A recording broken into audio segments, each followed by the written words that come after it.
nous allons vous prouver si le Coran vient bien de Dieu. Car comme il a été dit, si celui-ci provient de Dieu, il doit contenir des miracles. Et si vous lisez le Coran, vous verrez qu'il contient des informations qui ne pouvaient être connues à l'époque, c'est-à-dire il y a 1400 ans. Mohammed était un homme qui vivait en plein milieu du désert d'Arabie, là où la technologie n'existait pas.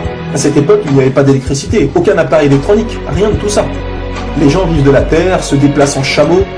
Personne n'avait inventé ou même pu imaginer les choses telles que les sondes, les scanners, les satellites, etc. Et pourtant, dans le Coran, nous pouvons lire « Sous l'eau, il y a des endroits où il y a de l'eau douce et de l'eau salée. Et entre les deux se trouve une barrière invisible qui empêche les deux eaux de se compénétrer. C'est-à-dire que le sel de l'eau salée ne va pas dans l'eau douce. Ces barrières les empêchent. Les océanologues comme Jacques-Yves Cousteau ont découvert cela récemment grâce aux sous-marins où ils ont pu faire des prélèvements d'eau, etc. Qui, il y a 1400 ans, en plein milieu du désert, pouvait savoir qu'il y a des barrières invisibles dans l'océan? Il est écrit dans le Coran que l'univers est en expansion continuelle, c'est-à-dire que celui-ci ne cesse de grandir. Les étoiles s'éloignent les unes des autres constamment. C'est en 1920, grâce aux appareils très perfectionnés, tels que les télescopes puissants, que nous avons pu savoir que l'univers était en expansion continuelle. Qui, il y a 1400 ans, pouvait connaître cette information? Nous savons aujourd'hui que les montagnes sont comme des piliers et possèdent des racines.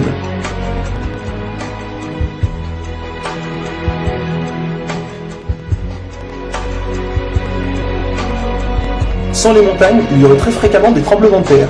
Nous savons grâce aux récentes découvertes qu'elles servent à la stabilisation de l'écorce terrestre. Qui, une nouvelle fois, il y a 1400 ans, pouvait savoir que les montagnes étaient ancrées comme des piliers et que ceux-ci servaient à la stabilisation de l'écorce terrestre? Il est écrit dans le Coran que Dieu a créé les 7 cieux et la terre par le même nombre, c'est-à-dire 7. Nous connaissons aujourd'hui, grâce aux sondes qui vont sous terre, que la planète possède 7 couches terrestres. Le noyau interne solide, le noyau externe liquide, la couche D, le manteau inférieur, puis le manteau intermédiaire, le manteau supérieur et la lithosphère. Qui, il y a 1400 ans en plein milieu du désert, pouvait savoir que la Terre possédait 7 couches? Il était impossible de connaître cela sans la technologie récente. Il est aussi mentionné que les plantes ont des sexes, mâles et femelles. La découverte de la sexualité des plantes fut réalisée par Rudolf Jacob Comnenarius entre 1660 et 1720. Le Coran explique étape par étape l'embryologie, c'est-à-dire comment un enfant se développe dans le ventre de sa mère. Le professeur Ketmour, qui a aussi le prix Nobel au Canada de l'embryologie, a confirmé que cela se passait exactement comme indiqué dans le Coran, et a affirmé que ces faits ne pouvaient être connus il y a 1400 ans, et que par conséquent, ces informations avaient été révélées à Mohammed par Dieu. Un exemple, le Coran explique qu'à un moment, le fœtus a la forme d'une sangsue dans le ventre de sa mère. Et si on regarde des images des scanners, nous nous rendons compte que l'embryon a exactement la forme d'une sangsue et qu'il s'accroche à une paroi du corps comme le fait une sangsue. Le mot le plus adapté pour décrire cela est sangsue. Vous voyez comment les versets coraniques s'accordent parfaitement avec la science d'aujourd'hui? Pour savoir cela, il a fallu attendre l'arrivée de scanners, de caméras, etc. Qui, il y a 1400 ans, pouvait décrire en détail les étapes de l'embryologie? Pour ceux qui pensent que le Coran copie certaines civilisations, il faut savoir que certaines personnes auparavant avaient fait des suppositions et avaient pensé des choses qui se sont révélées vraies, mais ont aussi fait énormément d'erreurs, et que soi-disant le Coran les avait copiées. Donc par exemple, si vous prenez un mauvais élève qui copie sur un bon élève, si le bon élève a 18 sur 20, est-ce que le mauvais élève va avoir 20 sur 20? Non, bien sûr que non, car le mauvais élève aura copié les bonnes comme les mauvaises réponses, donc il aura aussi 18 sur 20. Alors si soi-disant le Coran copie les civilisations ou peu importe, comment se fait-il que le Coran extrait le vrai du faux? De plus que ces quelques civilisations ne faisaient que des suppositions.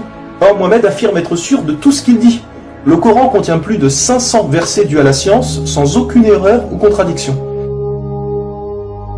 Et la technologie d'aujourd'hui ne vient pas contredire, mais confirmer tous les versets un par un du Coran.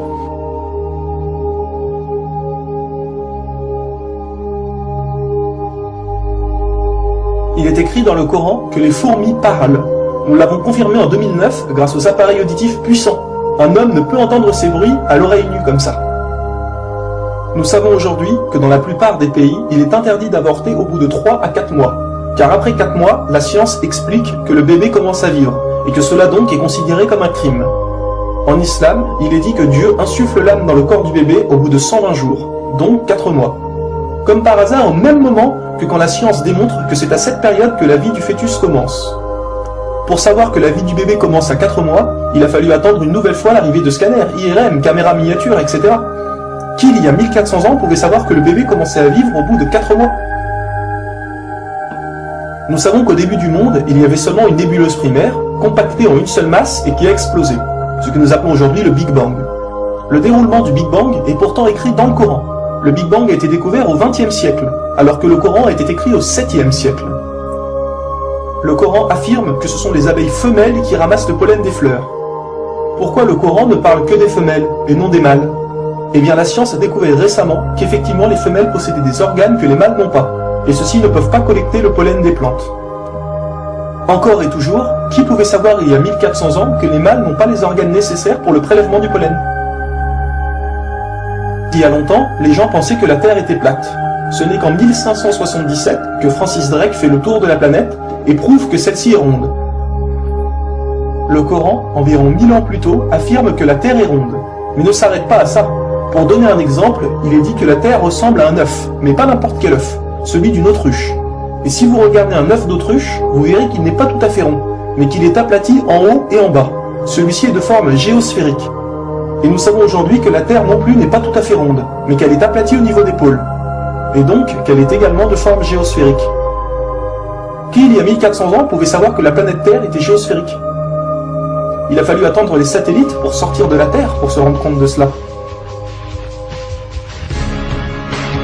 Soyons honnêtes, qui, il y a plus d'un millénaire, pouvait faire toutes ces affirmations, sans aucune technologie? Rendez-vous compte, à cette époque-là?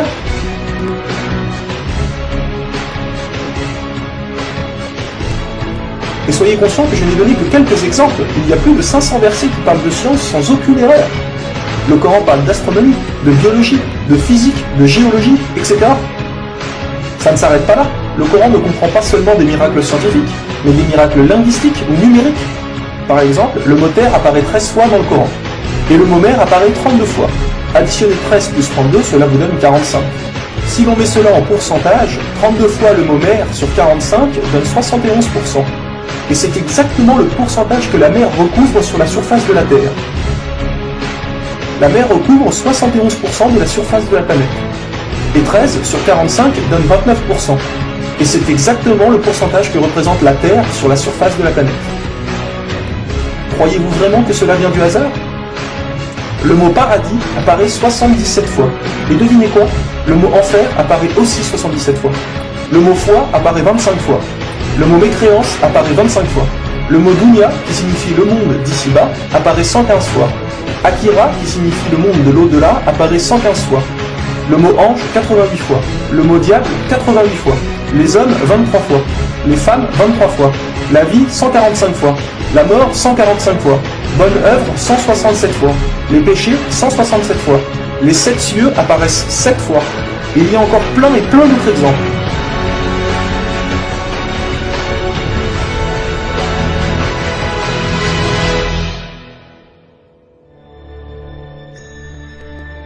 Le Coran est d'une beauté incomparable. Dans la langue originale, c'est-à-dire en arabe, environ la moitié du Coran rime. Le Coran contient des palindromes. Un palindrome est un mot qui veut dire la même chose si on le dit à l'envers. Par exemple, Bob, à l'envers, vous aurez toujours Bob. Ou kayak, à l'envers, vous aurez toujours kayak. Un mot comme ça peut se trouver, mais une phrase entière, cela est quasiment impossible. Ou alors votre phrase ne voudra rien dire. Mais non, le Coran possède des phrases entières en palindrome, et ces versets ont un sens très profond.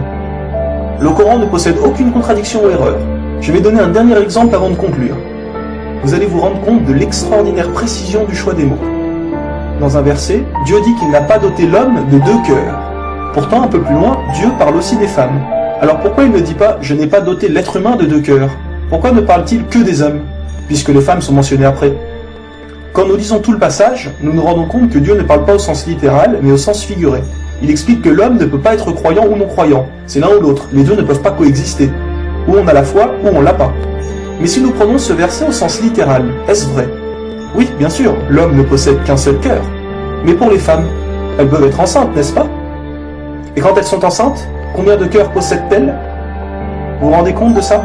Si Dieu avait mis l'être humain au lieu du mot homme, un petit malin aurait pu dire « Eh, il y a une contradiction. Si on prend cette phrase au sens littéral, la femme peut avoir 2 cœurs quand elle est enceinte. » Mais non, même au sens littéral, cette critique est impossible. Que ce soit au sens littéral ou figuré, le Coran est inattaquable. Rendez-vous compte de la précision des mots. Il y a encore plein d'autres choses, mais cela prendrait énormément de temps de tout mentionner. Si cela vous intéresse, il existe de nombreuses conférences réalisées par des savants qui ont été filmées et qu'on peut trouver sur internet, telles que la parole divine de Nouman Ali Khan. Vous avez bien la preuve que le Coran ne peut que venir de Dieu et non d'un être humain. Comment se fait-il que la technologie d'aujourd'hui, la plus développée qui soit, ne puisse créer un seul animal ou plante? Ce que Dieu a créé, nous sommes incapables de le réaliser. Tout ce que nous construisons ne sont rien en réalité face à la nature. Dieu dit dans le Coran, pour ceux qui recherchent des preuves, regardez autour de vous, regardez la nature, l'être humain, l'eau, le soleil. Il y a là des preuves pour ceux qui réfléchissent.